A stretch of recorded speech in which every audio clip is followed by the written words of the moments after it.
Yes, stars shining bright above you.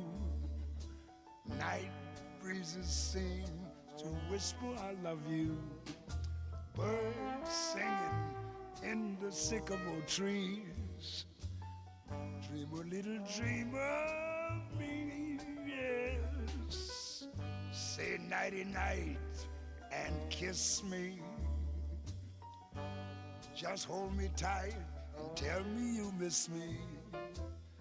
While I'm alone and blue as can be, dream a little dream of me. Yeah. Stars fading, but I linger on, dear. Still craving your kiss. I'm longing to linger till dawn, dear. Just saying this, yes. Sweet dreams till sunbeams find you. Sweet dreams that leave all worries behind you. But in your dreams, whatever they be, dream a little dream of me. Yeah.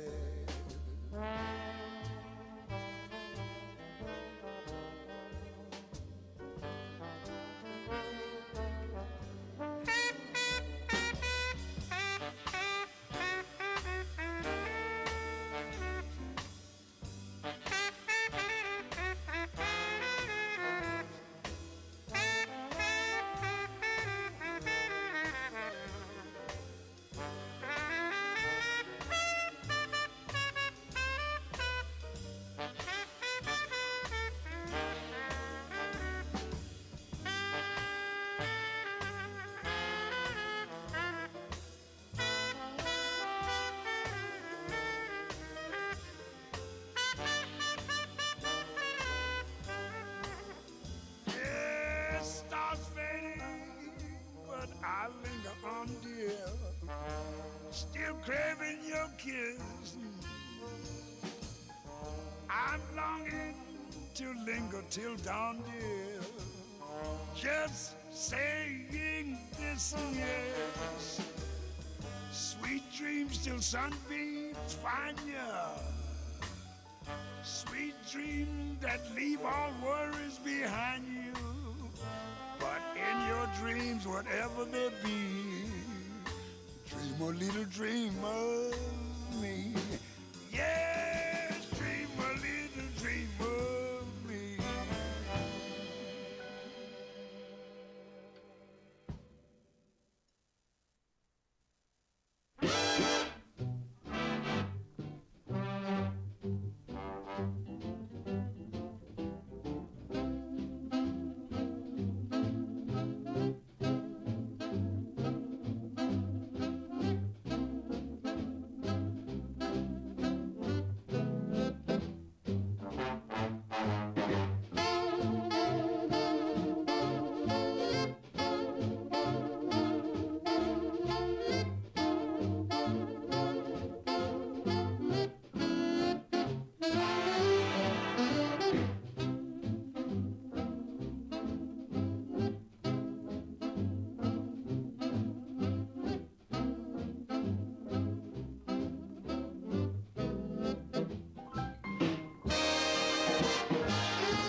Let's fly way up to the clouds, away from the maddening crowds.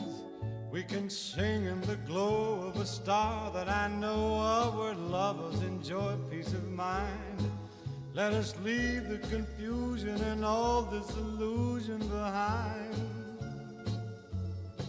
Just like birds of a feather, a rainbow together we'll find. Volare, oh, e cantare, oh. No wonder my happy heart sings. Your love has given me wings. Penso che io sogno così non ritorni mai più. Mi dipinge con le mani e la faccia di blu. Poi d'improvviso tenido dal vento rapito e incominciavo a volare nel cielo.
Weep not for me, though I am gone into that gentle night. Grieve if you will, but not for long.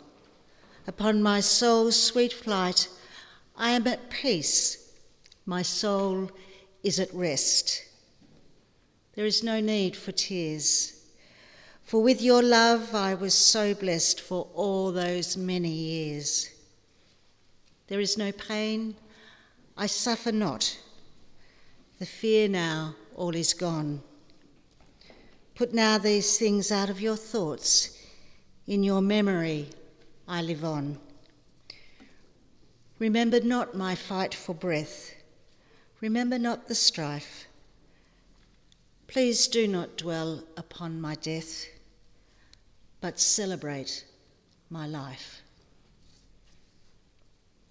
Ladies and gentlemen, this morning we have definitely come together to celebrate the life of this amazing woman, Joyce Elizabeth Donnelly, the much-loved wife of John, deceased, mother of Gilbert, Roger, deceased, and Leith, devoted nan of 9 grandchildren and great-gran of 17 great-grandchildren,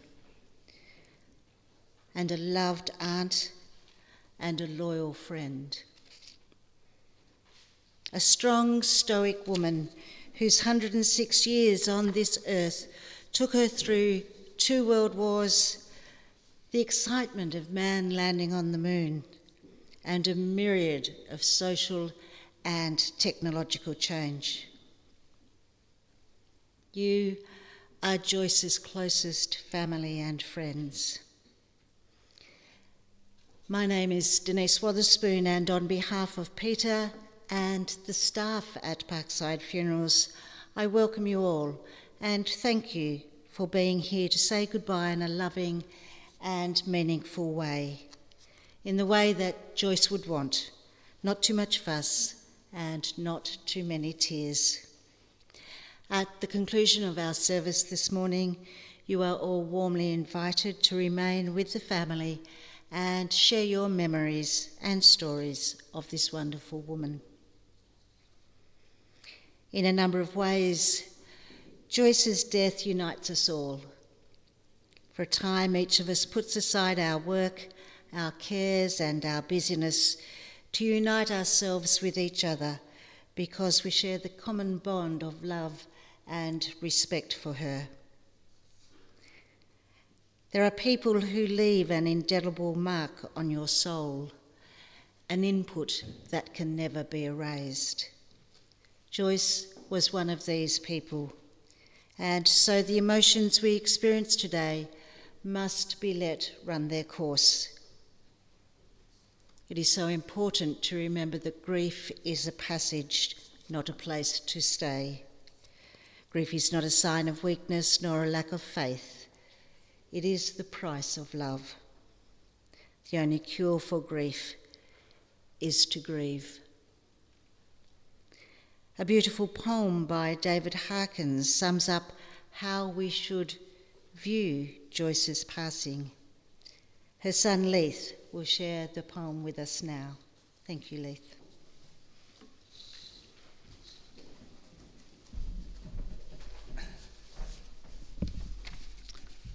She is gone. You can shed tears that she is gone, or you can smile because she has lived. You can close your eyes and pray she'll come back, or you can open your eyes and see all she's left. Your heart can be empty because you can't see her, or you can be full of the love you shared. You can turn your back on tomorrow and live yesterday, or you can be happy for tomorrow because of yesterday. You can remember her only that she's gone, or you can cherish her memory and let it live on. You can cry and close your mind, be empty and turn your back, or you can do what she'd want. Smile, open your eyes, love and go on.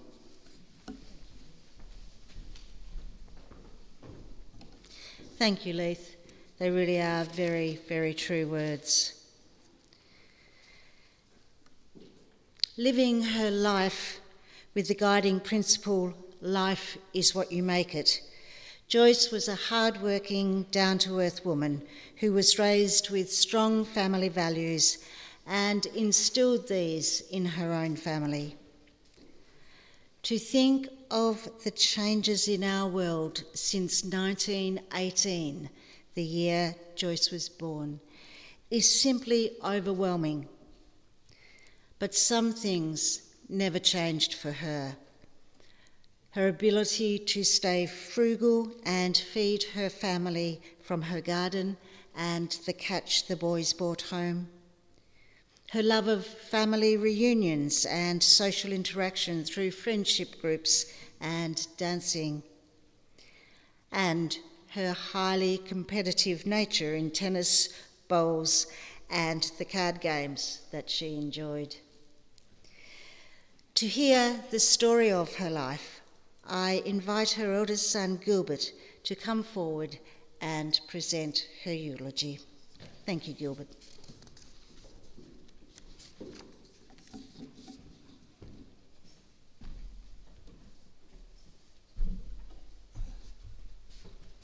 Thank you, Denise.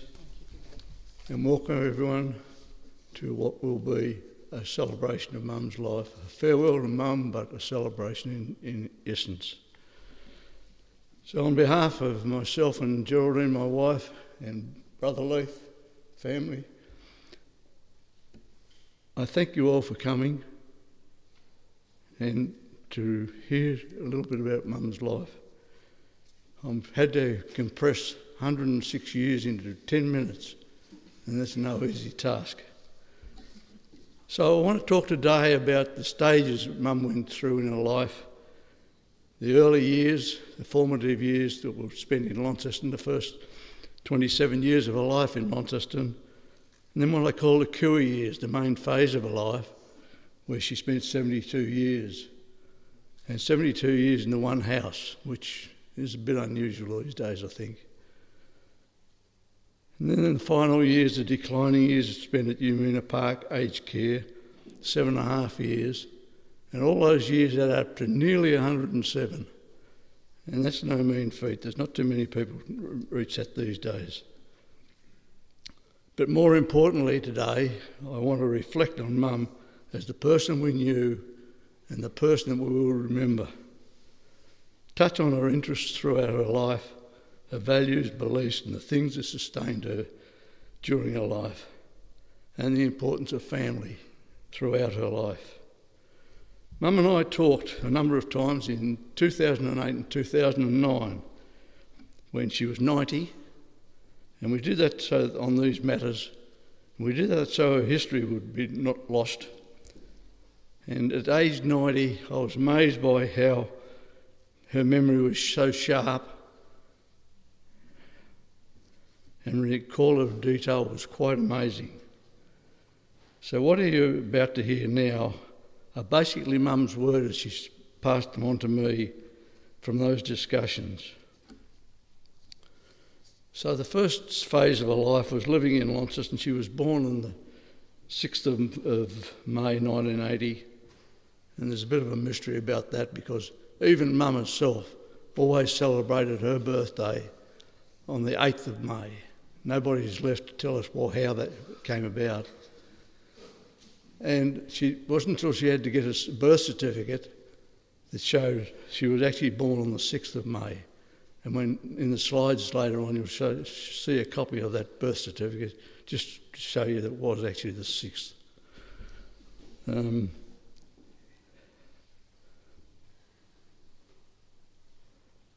Mum spent those 27 years in Launceston, basically in the Sandhill region, or South Launceston region as it's probably called now. She was born in Wellington Street, opposite Glendew School. Later on she moved to down the corner of Wellington Street and Wilmot Street before moving to live in Peel Street with her parents. At the age of 21 she went and moved up to 21 Granville Street in West Launceston to live with her sister Jean.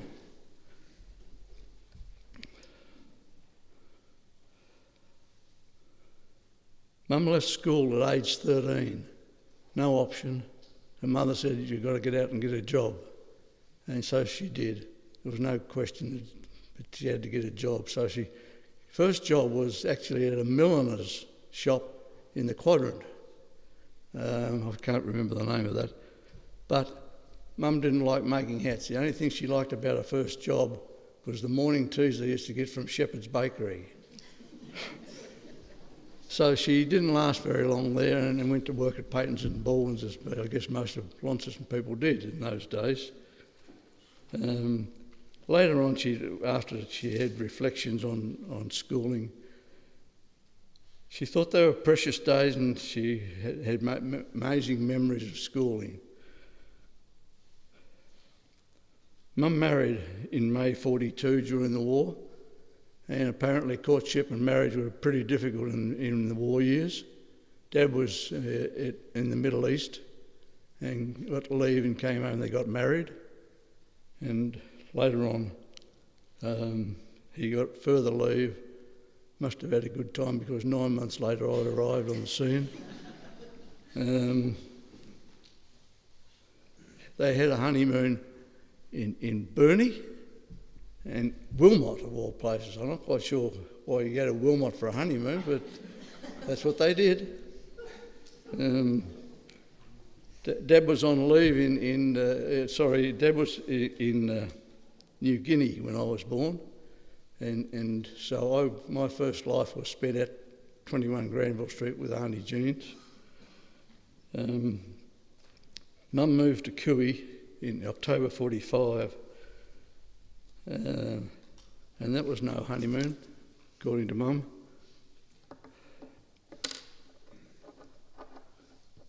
And the next phase of her life was to begin in Cooey. Just a couple of little stories about Mum in her years in Launceston. At some stage, she got a new bike, a mighty red Sovereign it was. Father helped her pick it, and it was paid off over time. It's like hire purchase these days, I suppose. But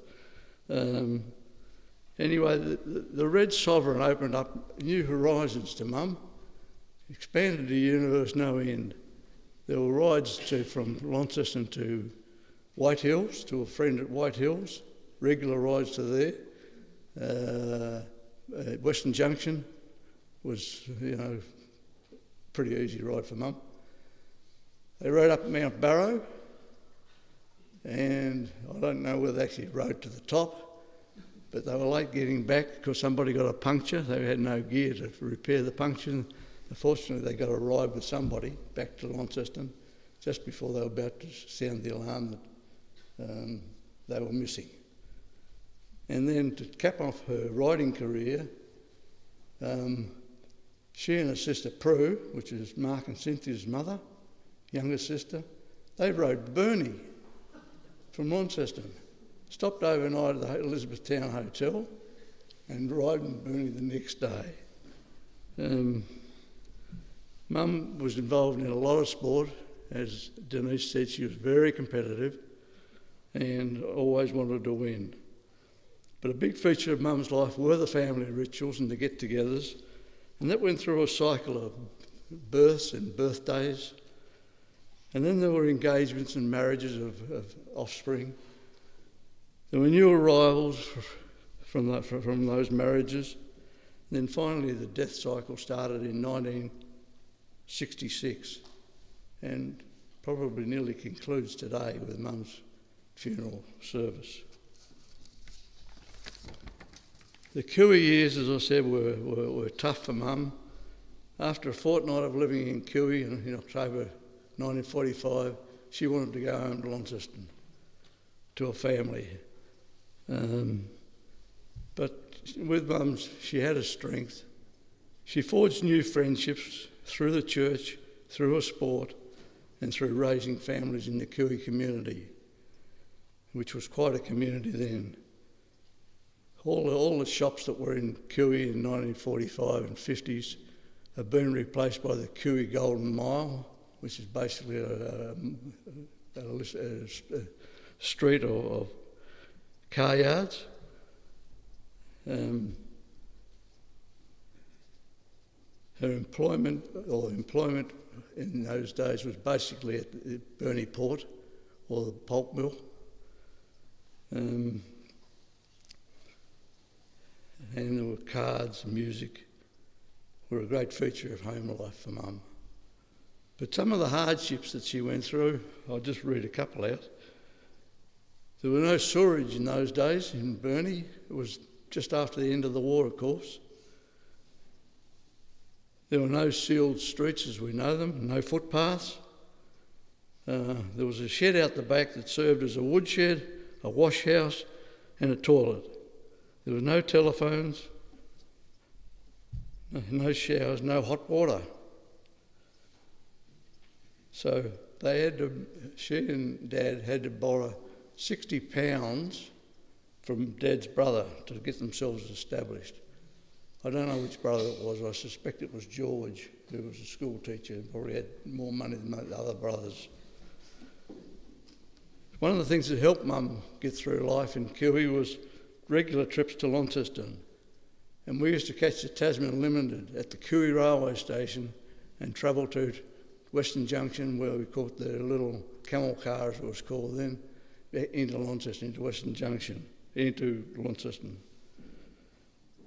At age 90, when we had these discussions, Mum had good health, was involved in her activities, garden, still played a big part in her life. Dancing, she was a member, I don't know whether there's anyone here from the English dancers, but she was very much into dancing, and the church, of course, which was always in her life. Regrets, she had a few regrets, she said. One was the lack of education. She didn't get the opportunity to go to high school and go further. And the other big regret was that she had no daughters and to look after when she got older. But she did cherish and love her nieces. They were like surrogate daughters, so she would want me to tell you that. Just as another little anecdote, Mum used to give away to her grandchildren, or was it her great-grandchildren? Grandchildren. $5 every birthday, up until they were 13. Then she said that's enough. She cut them out of the $5 distribution, but time after time she would send them $5. I've got 2 grandkids in America, and they thought this was quite a novelty. $5 doesn't buy much in America, I can tell you. But she always sent a $5 note in the mail. Try as you would, no, she just continued to send this $5 note in the mail. So anyway, most of it got through, I think. The other thing in her life was very late. She became a DVA, the Department of Veterans Affairs, gold card holder. And this was like magic to Mum. I got all these discounts and things went on. It was real magic, a Pandora's box, she described it as.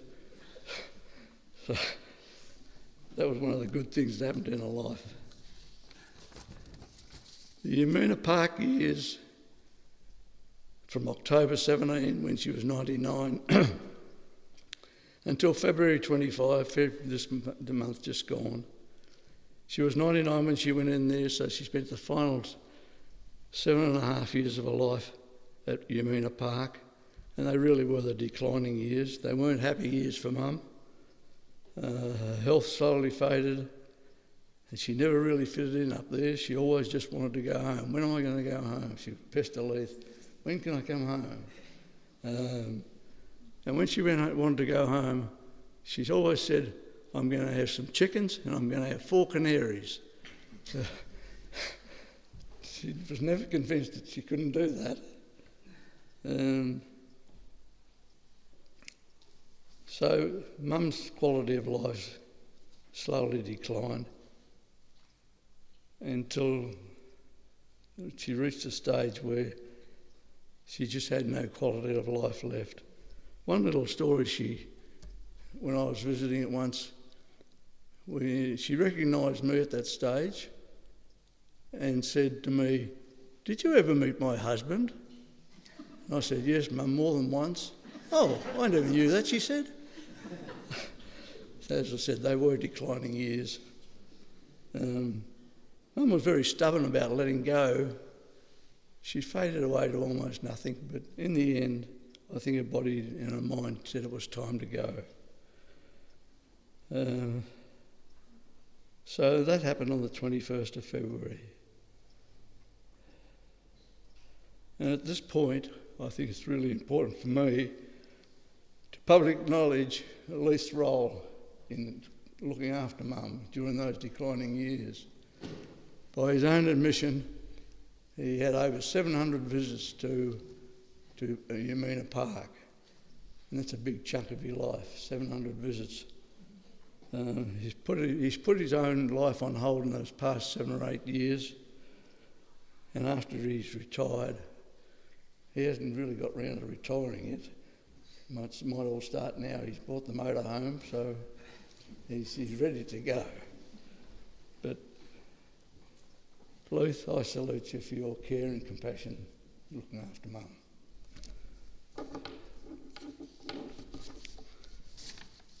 Mum as a person, I'd just like to talk of values and of beliefs and the things that she was interested in throughout her life.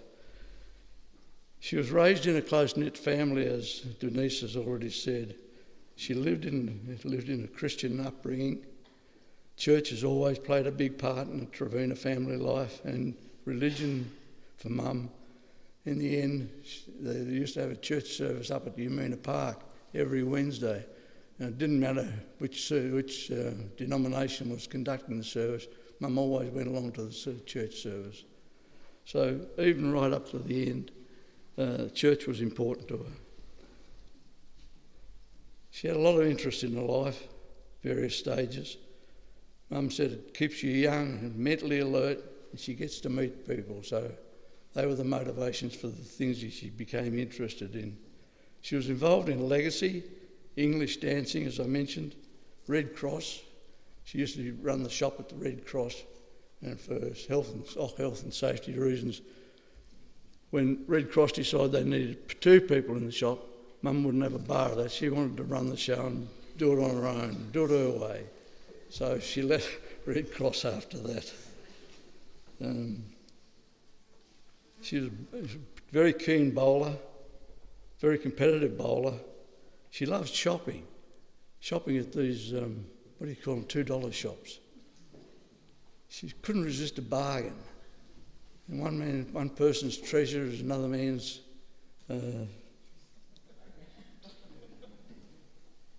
junk.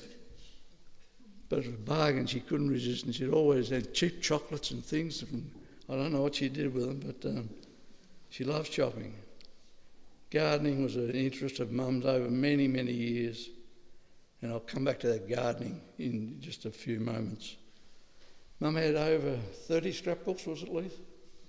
Mum liked to have scrapbooks. She had bits and pieces out of the paper and bits and pieces of anything that she took her fancy, so she used to collect them in the scrapbooks.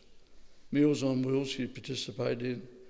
So the Salvation Army Companion Club, which we got introduced to through Brian Loring, who was a great footballer, if people might remember, and the Uniting Church Friendship Group. Mum was treasurer of that group for over 25 years, so they didn't go broke. So Mum had very good health, as I mentioned, and she said that was the result of good living.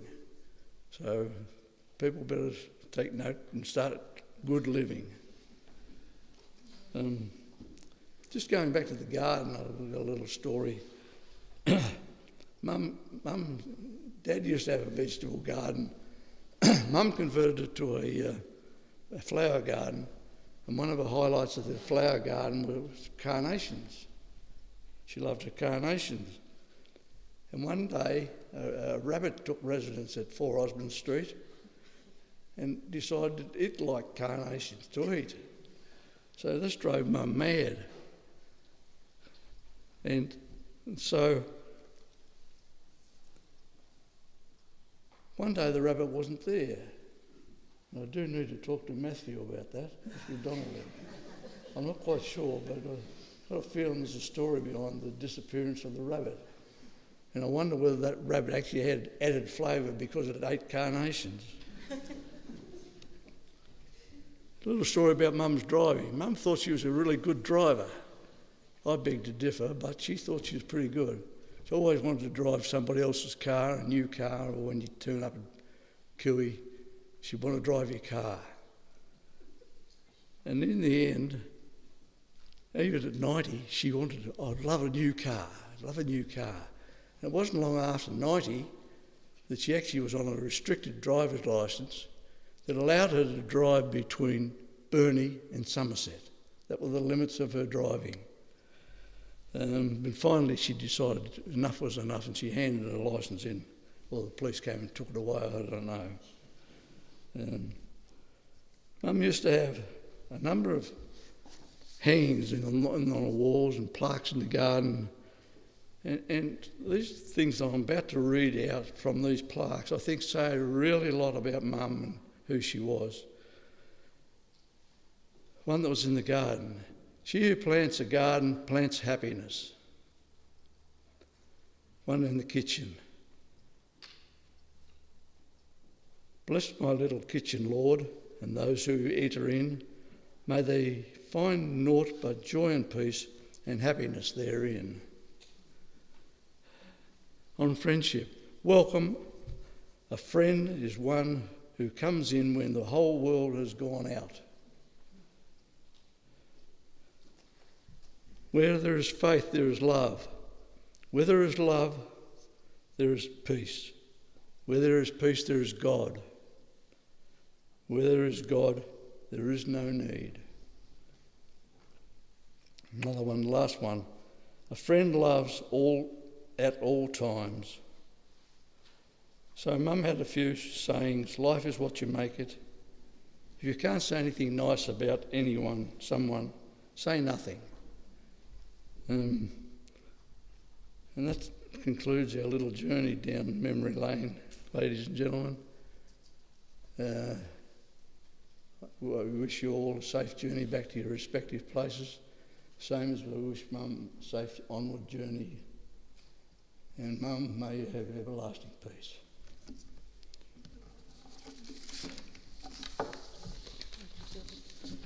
Take mine.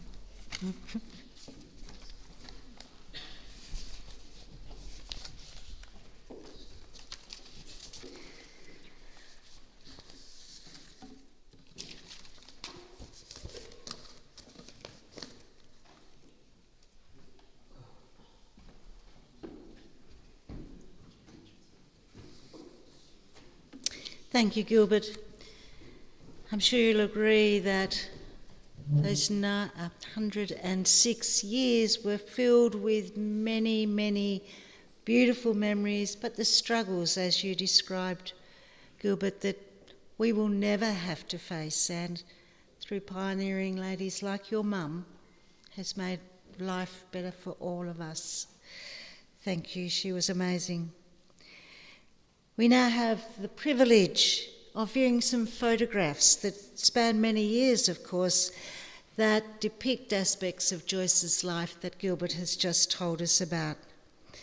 The beautiful song, I Just Called to Say I Love You by Stevie Wonder, has been chosen to accompany these.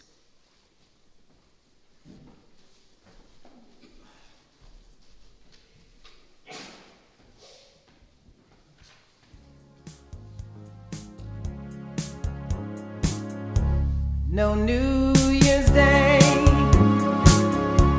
to celebrate, no chocolate covered candy hearts to give away,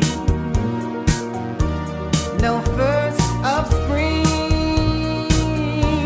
no song to sing. In fact, here's just another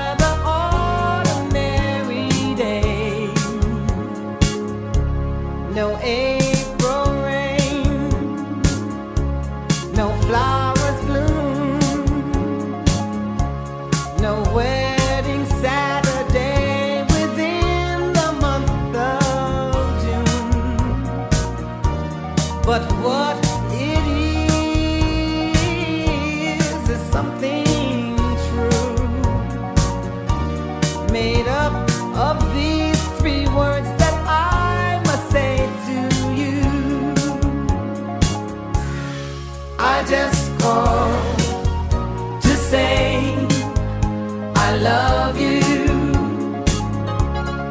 I just called to say how much I care. I just called to say I love you, and I mean it from the bottom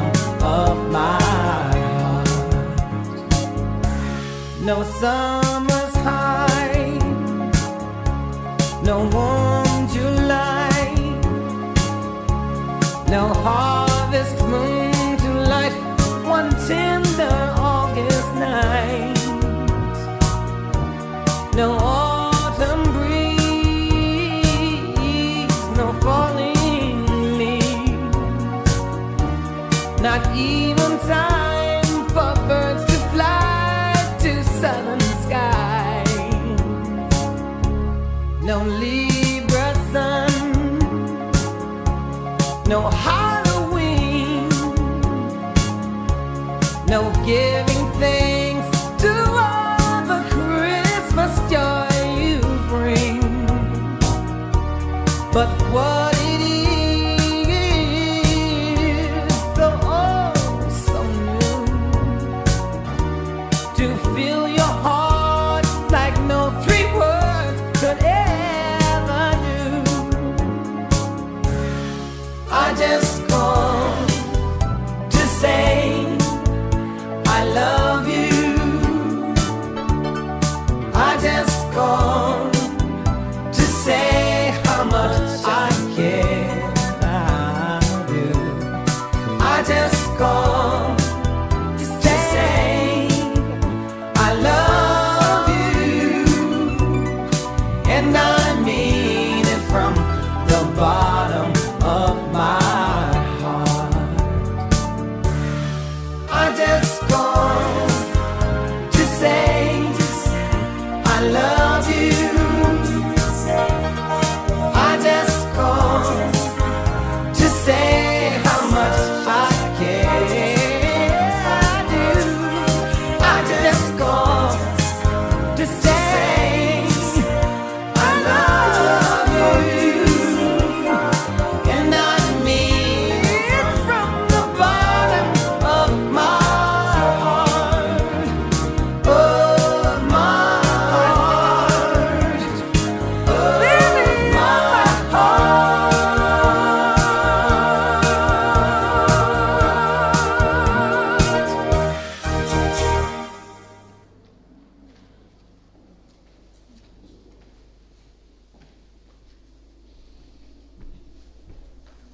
What absolute beautiful memories. It's almost a trip through history watching that photo montage. There's so many things that I was interested in, the clothing that Mum had and the uniforms for the girls in their teams. Would make a wonderful book. As Gilbert said, Joyce was raised in a devout Methodist home, and she had a very strong faith. Her niece Diane Griffiths is now going to share the 23rd Psalm with us. Thank you, Diane.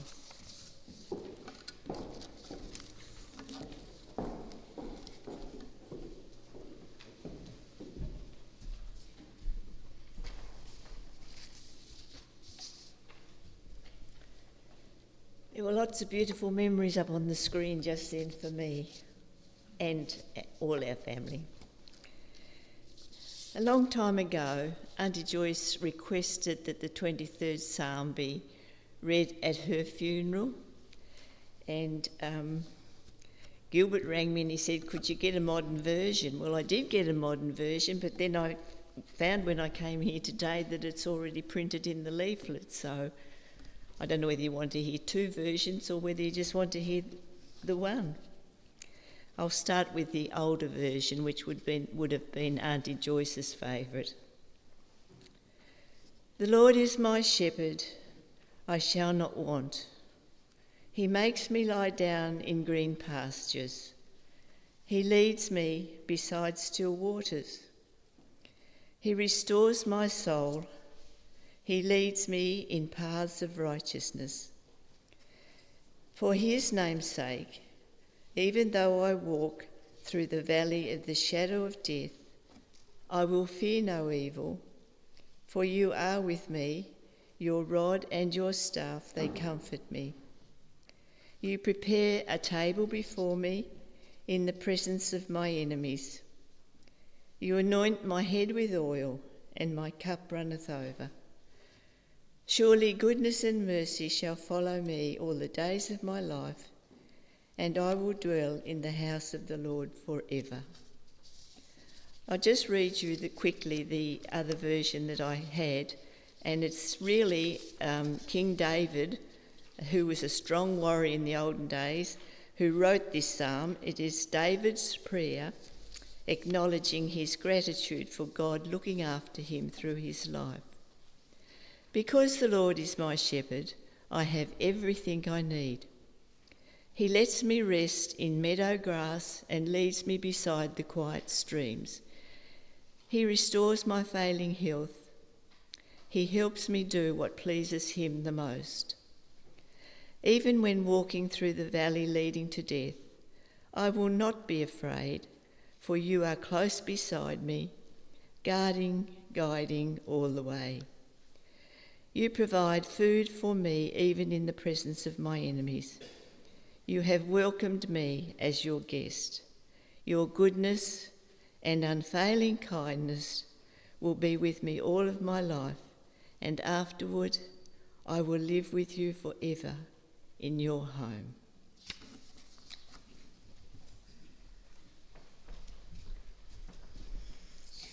Thank you, Diane. Both were beautiful versions of the 23rd Psalm. So what would Joyce say to us right now if she was with us? Maybe this. When I come to the end of the road and the sun has set for me, I want no rights in a gloom-filled room. Why cry for a soul set free?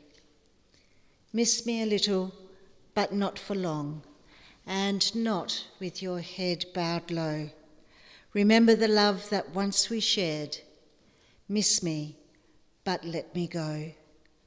For this is a journey we all must take, and each must go alone. It's all part of the master plan, a step on the road to home. So when you are lonely and sick at heart, go to the friends we know. Laugh at all the things we used to do. Miss me, but let me go. And so now, ladies and gentlemen, it is time to let her go, to farewell this beautiful mother, grandmother, great-grandmother, aunt and friend, to be reunited with all those who have gone before her. Ladies and gentlemen, would you all please stand?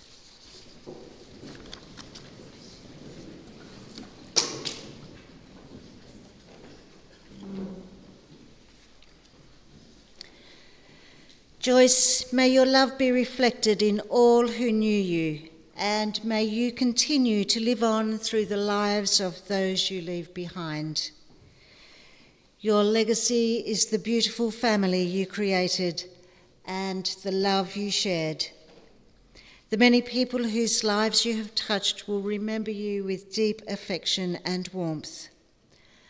The story of your life is ended, but the part you played in theirs continues to affect the people you cared about. May your love be reflected in your children's faces and your smile in your grandchildren's laughter. Now in sorrow, but without fear, we commit the body of Joyce Elizabeth Donnelly to the elements and ultimately to Mother Earth, from which all life comes and to which in the end all life returns.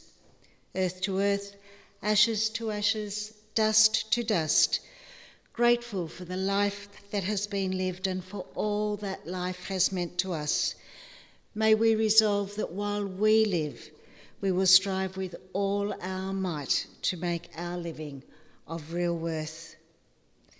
Joyce, your life we honour, your departure we accept, your memory we cherish. And although there is sadness today as we say goodbye, there is gratitude for your life. We are truly grateful for the privilege of having shared life with you. But rest now at the end of your days. Rest in the hearts and minds of all those who love you. And so With love, we shall leave you in peace, and with respect, we bid you a fond farewell. Thank you, ladies and gentlemen.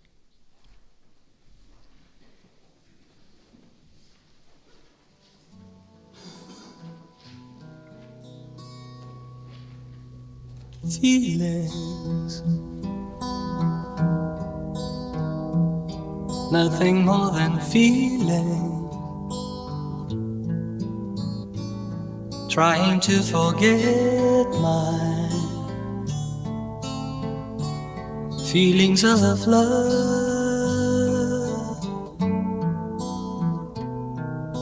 Teardrops rolling down on my face, trying to forget my feelings of love. Feelings, for all my life I'll feel it. I wish I've never met you, girl. You'll never come again.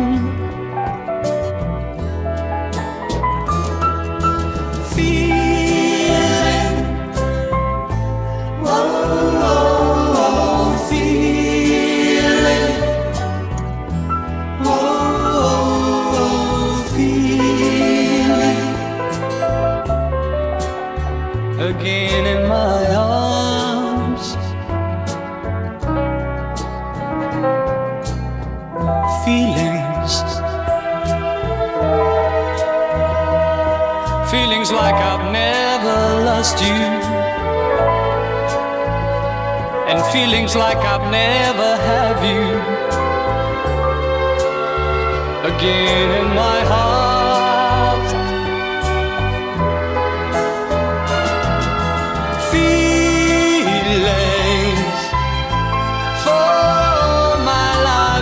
feel it. I wish I'd never met you, girl. You'll never come again.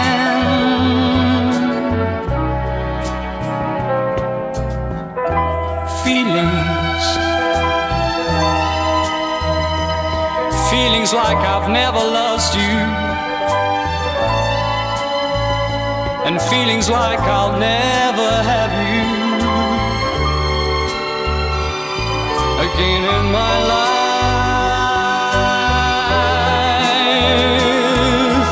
Feeling, oh, feeling, oh, feeling again in my heart.